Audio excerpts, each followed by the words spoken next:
आप देख रहे हैं छत्तीसगढ़ का लोकप्रिय चैनल JX न्यूज छत्तीसगढ़। सुआ जो दिल को छुआ वो है असली सुआ, और जो दिल को नहीं छुआ तो वो सुआ कहाँ हुआ। जी हाँ, किसी कवि ने लिखा है कि वियोगी होगा पहला कवि, आह से उपजा होगा गान। समाज में वियोग संयोग दोनों ही रसों का बड़ा महत्व है। इसमें जब नायक परदेश में रहता है तो उसे तोते के माध्यम से उसकी नायिका अपने मन की बात को प्रेषित करत है। तोते को छत्तीसगढ़ी में सुआ कहा जाता है। यही सुआ यहाँ का पारंपरिक नृत्य है, जिसे पीढ़ी दर पीढ़ी लोग करते आ रहे हैं।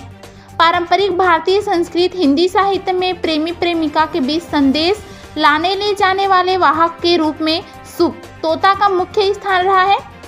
मानवों की बोलियों का हुबहू नकल करने के गुण के कारण एवं सदियों से घर में पाले जाने वाला यह जीव खासकर कन्याओं व नारियों का प्रिय माना जाता है।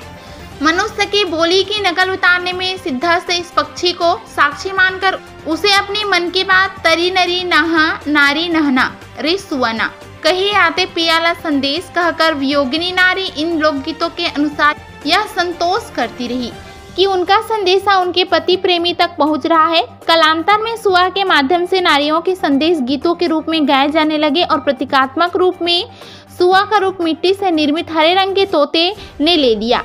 साथ ही इसकी लयतात्मक के साथ नृत्य भी जुड़ गया। सुआ नृत्य गीत कुमारी कन्याओं तथा विवाहित स्त्रियों द्वारा समूह में गाया और नाचा जाता है। इस नृत्य गीत के परंपरा के अनुसार बांस की बनी टोकरी में धान रखकर उस पर मिट्टी का बना सजाया हुआ सुआ रखा जाता है। लोक मान्यता है कि टोकरी में विराजित यह सुआ की जोड़ी शंकर और पार्वती के प्रतीक होते हैं। सुआ नाच के लिए एक टोकरी में धान के साथ लकड़ी के तोते, धान से भरी टोकरी में तोते की 2 मूर्तियां होती है। महिलाएं इन्हें ही संबोधित करके सुआ गीत गाती है। टोकरी को सिर पर धारण करने वाले लड़की को सुग्गी कहा जाता है। सुआ गीत लोक में इतना प्रिय है कि इसमें जाति बंधन नहीं है। सुआ नृत्य में सभी जाति की महिलाएं भाग लेती है। इस प्रकार से सुआ गीत को किसी जाति विशेष का गीत नृत्य मानना उचित नहीं प्रतीत होता। सुआ नृत्य सामान्यतः संध्या को आरंभ किया जाता है। गांव के किसी निश्चित स्थान पर महिलाएं एकत्र होती है, जहां इस टोकरी को लाल रंग के कपड़े से ढक दिया जाता है। टोकरी को सिर में उठाकर दल की कोई एक महिला चलती है और किसानों के घर के आंगन के बीच में उसको रख देती है। दल की महिलाएं उसके चारों ओर गोलाकर खड़ी हो जाती है। टोकरी से कपड़ा हटा लिया जाता है और दीपक जलाकर नृत्य किया जाता है। छत्तीसगढ़ में इस गीत नृत्य में कोई वाद्य यंत्र उपयोग में नहीं लाया जाता। महिलाओं के द्वारा गीत में तालियों से ताल दिया जाता है। कुछ गाँव में महिलाएं ताली के स्वर को तेज करने के लिए हाथों में लकड़ी का गुटका रख लेती है। छत्तीसगढ़ से 100 साल पहले असम गए असमवासी छत्तीसगढ़िया भी इस नृत्य गीत परंपरा को अपनाए हुए हैं। हालांकि वे सुआ नृत्य गीत में मांदर वाद्य का प्रयोग करते हैं, जिसे पुरुष वादक बजाता है।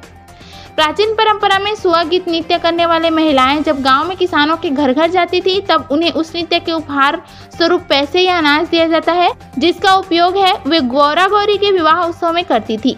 यहाँ ध्यान देने योग्य बात यह है कि तब सुआ नृत्य से उपहार स्वरूप एकत्र राशि से गौरा गौरी का विवाह किया जाता था, जिससे यह स्पष्ट है कि सुआ नृत्य का आरंभ दीपावली के पहले से ही हो जाता है।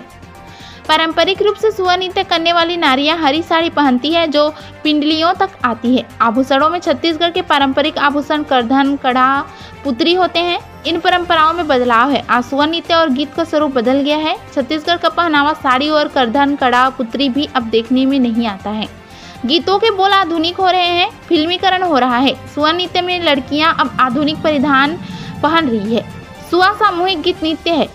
इसमें छत्तीसगढ़ की नारियां मिट्टी से निर्मित सुआ को एक टोकरी के बीच में रखकर वृत्ताकार रूप में खड़ी होती है। सुआ की ओर ताकते हुए झुक झुक कर चक्राकर चक्कर लगाते, ताली पीटते हुए नृत्य करते हुए गाती है। ताली एक बार दाएं तथा एक बार बाएं झुकती हुई बजाती है। उसी क्रम में पैरों को बढ़ाते हुए शरीर में लोच भरती है। इस नृत्य में स्त्रियां तोते की ग्रीवा की तरह सिर हिलाती है। नृत्य करते हुए गोल घेरे में जब यह नाचती है तो इनकी टांगें तोते की उठी हुई टांग जैसी दिखती है। सुआ नृत्य के पदों में विभिन्न लोक अवयव होते हैं। प्रकृति, कृषि, कृषक, रिश्ते नाते। लोक व्यवहार के साथ ही विरहणी प्रेयसी या पत्नी की व्यथा इसमें होती है। आपस में हंसी ठिठोली, हास परिहास, आपसी नोकझोंक और यादों का इसमें विस्तार होता है। प्रतीकात्मक रूप से सुआ को यह बातें कहते हुए ग्राम बलाएं गाती हैं।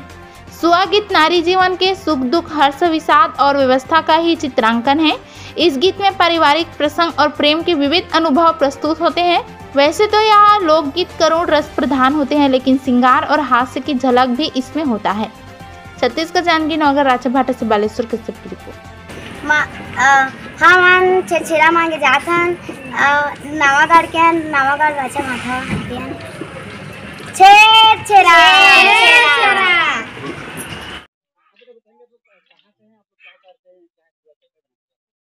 हम लोग ढोरला लैंड पारा से है। हम लोग सुआ को बीच में रख कर उसके चारों ओर नृत्य करते हैं। एक हफ्ता पहले से इसको छेरा त्योहार के पहले करते हैं।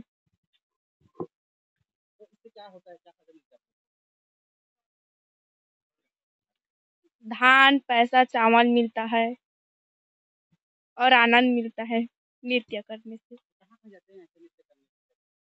गांव के आसपास हर घर में जाते हैं। यामिनी कुमारी यादव। मेरा नाम अनिल कुमार वैष्णव है। नवागढ़ नगर पंचायत में यह शिव शक्ति की नगरी है।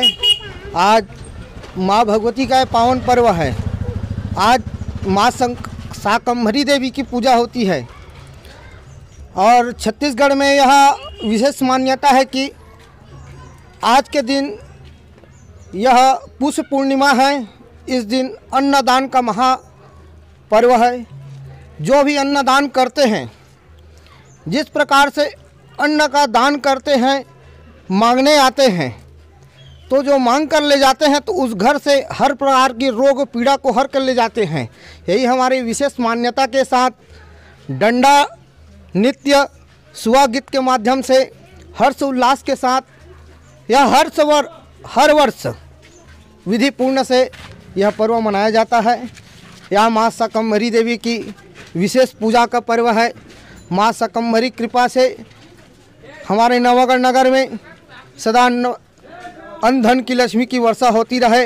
यही मनोकामना के साथ मैं सभी के लिए माँ शाकंभरी से प्रार्थना करता हूँ। प्रेम से बोलिए माँ शाकंभरी देवी की जय। बस देशवासियों को मेरा एक ही संदेश है। अभी जो कोरोना काल चल रहा है, जो सरकार का नियम जो भी पारित कर रहे हैं, उनको कृपया ध्यान देते हुए सब अपना अपना कार्य करें और सरकार का, शासन का, प्रशासन का सब सहयोग प्रदान करें। और छेरा त्योहार का सभी को गाड़ा गाड़ा जोहार, गाड़ा गाड़ा हार्दिक बधाई।